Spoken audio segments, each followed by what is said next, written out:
feature, but she's been active in the arts for a long time. She's been a theatre person, she's a novelist, she's been active quite a long time, and she's finally made this feature film.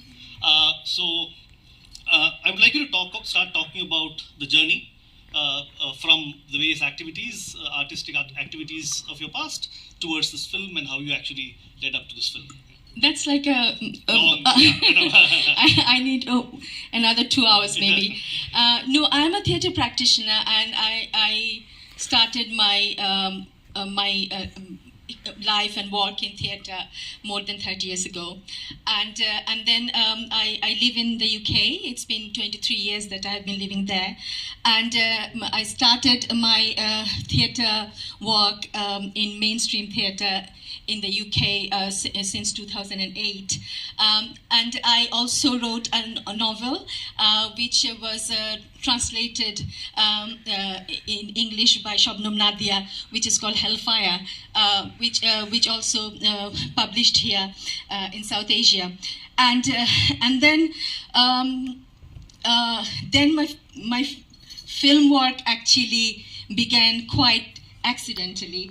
I was creating and writing, co-writing a play. It's called Birangana Women of War, that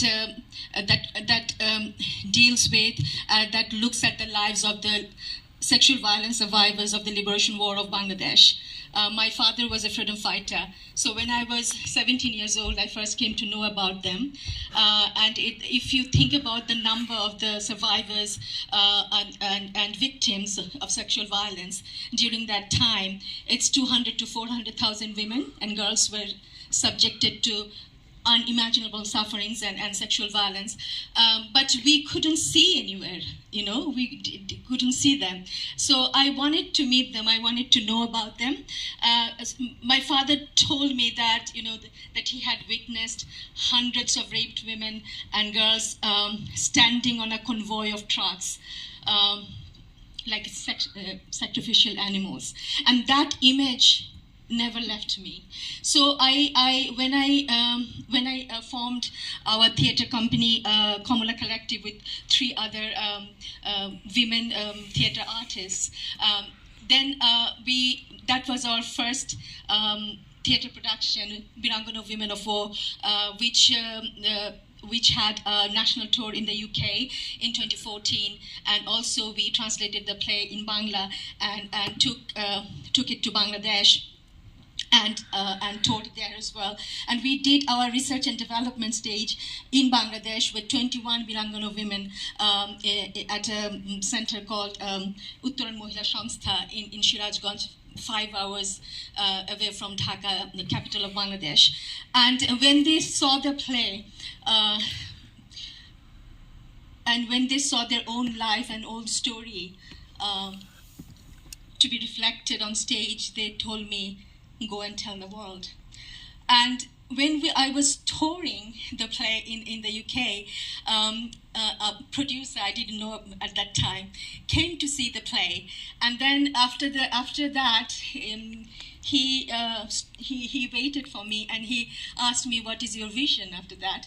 I said that I just want to safeguard a few stories to document, because there's not much documentation of what happened to them. And I said that my dream is to make a documentary film. And I'm not a filmmaker, but I would love to do the research work, and I do everything. But that is what my dream is. And then the producer, his name is Abbas Nokhaste, his production company is Open Visa. He said that I will invest in the documentary film if you direct it. And that's how I became a filmmaker. So actually it's his fault. And I can see that there's an organic move from all this, because the Kamala Collective is credited in the film. Yes. So if you can tell us about how the fiction film happened in that journey, that would be Kamala Collective is the main producer of this film, and Open Visor is also a producer. And then we have Guppy Bagha Productions Limited, and they came on board. But when we started the journey, I wrote this story back in 2011 in Bangla, and it was a published story. And my long time collaborator Aanon Siddiqua, we were just talking one day and was like, I would love you to read this story. And she was about to go somewhere. She cancelled her,